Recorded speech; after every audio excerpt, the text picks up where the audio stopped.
Minute Vipin Sharma ji का एक बार रुक कर लेते हैं, उसके बाद मैं खान साहब आपके पास आऊंगी। प्लीज बताइए विपिन जी।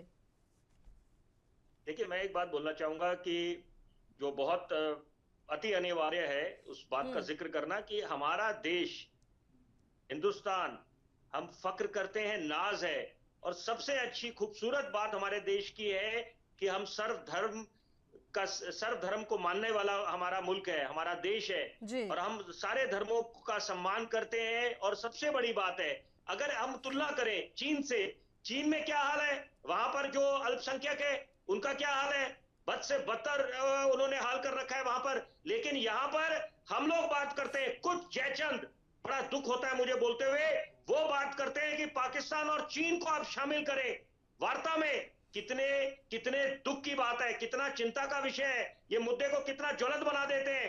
यह लाल किले की प्राचीर से देश के प्रधानमंत्री ने एक बात संदेश दिया था देशवासियों को, जब वो राष्ट्र के नाम संबोधन कर रहे थे। उन्होंने बोला सबसे बड़ी चुनौतियां देश के सामने विस्तारवाद और आतंकवाद है। हम्म। आतंकवाद की बात करी तो पाकिस्तान की तरफ इशारा था, और विस्तारवाद की बात करी तो चीन की तरफ इशारा था।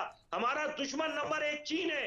हम्म। और ये बात हम कब किसी को क्या समझाने की आवश्यकता है कि हम लोग जब ये बात करें कि चीन को शामिल करें कश्मीर के मुद्दे पर, तो ये बातें अब वो दौर निकल गया।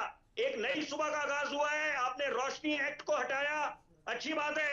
आपने 370 धारा हटाई, 35 हटाई, तो वो सवाल ही पैदा नहीं होता कि आप उसकी बहाली की बात करें। यहां पर अभी इतने वर्षों से किसका उद्धार हुआ है, जी। किसका विकास हुआ है?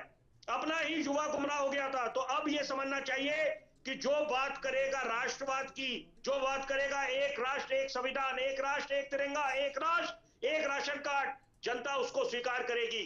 ये आत्ममंथन करने का समय है। और सबसे अच्छी बात, मैं मुन्ना खान साहब के साथ कई चर्चाओं में मैंने भाग लिया इनके साथ, और मैंने हर एक मंच से एक बात बोली है, दिल्ली जो देश की राजधानी है, जो देश की धड़कन है, वहां पर कांग्रेस की सरकार रही है। और निश्चित बात है, जो कार्य विकास के दिल्ली में हुए, राजधानी में, उसका श्रेय कांग्रेस सरकार को जाता है। 1998 से लेकर 2013 का दौर, जब मुख्यमंत्री शीला दीक्षित हुआ करती थी, आप जितने भी आप जहां विधानसभा जाते थे, वहां पर आपको कांग्रेस के विधायक बैठे दिखाई देते थे। तो कोई ना कोई तो कारण रहा होगा जब जनता ने उनको स्वीकार करा था, सर माथे लिया था, और विकास कार्य हुए थे।